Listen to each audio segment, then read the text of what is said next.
xibaar yu wér te wóor ca tàng-tàng ba abonnez-vous pour ngeen di mën di jot suñuy vidéo.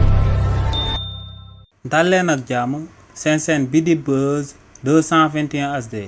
kii di Cheikh Tidiane Gadio di ancien ministre ci régime président Macky Sall ak président Abdoulaye Wade yëkkati na ay kàddu daal di amal ay ŋàññ jëmale ko ci dialogue national bi nga xam ne moom la son excellence président Bassirou Diomaye Diakhar Faye oote woon ci réewu Sénégal si li ni mel kii di Cheikh Tidiane Gadio ne lu leer ba am moom mooy que ne ci dialogue bi nga xam ne moom la son excellence président Bassirou Diomaye Diakhar Faye oote woon ci réew mi di Sénégal ngir ñu daal di waxtaanee ay réforme politique ci réew mi di Sénégal ne loolee en réalité akub échec total la te ne lu koy firndeel moom mooy que ne ci dialogue bi ci ay déggoo yu daal di am ci opposition bi ak parti au pouvoir ne bañ defee xayma bi ba noppi ci 24% rek la daal di yem ne loolee akub échec mënu koo daal di wees nee nag lu leer ba am moom mooy que ne ci dialogue bi ñu daal di génn réforme wuñu mode de scrutin bu réewu Sénégal te ne mode de scrutin boobee mode de scrutin buñ dépassé la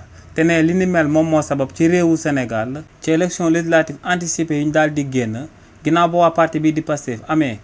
54% ñu daal di am 80% ci siège u assemblée nationale bi ne li ni mel du dëgg du yoon waaye ne bañ amalee dialogue national bi ba noppi loolee changé wuñ ko benn yoon waaye tamit kii di Cheikh Tidiane Gadio daal di wéyal ne ni ñu daan voté tamit ci élection législative anticipée ñu daan amal ci réewu Sénégal vote boobee dañ ko war a daal di changé ndax ne mënta daal di comprendre ci région de Dakar bi nga xam ne boo ko gañee da ngay am 7 députés parti bii di Pastef daal di koy gañee ak avance bu ndaw daal di jël 7 députés yëpp yu daal di nekk ci région ba ca Dakar ne méthode scrutin boobee nga xam ne méthode bu passé la dañ ko war a daal di xoolaat daal di koy réformer waaye ne ci dialogue national bi ñu daal di génn lu fa bàyyeekoo moom mooy que ne li ni mel changé wuñ ko ba tey ci réewu Sénégal te ne loolee day tekki que ne ci dialogue national bu ñu mujjee amal ci réewu Sénégal dialogue la boo xam ne échec rek moom moo fa daal di bàyyeekoo. xibaar yu wér te wóor ca tàng-tàng ba abonnez-vous pour ngeen di mën di jot suñuy vidéo.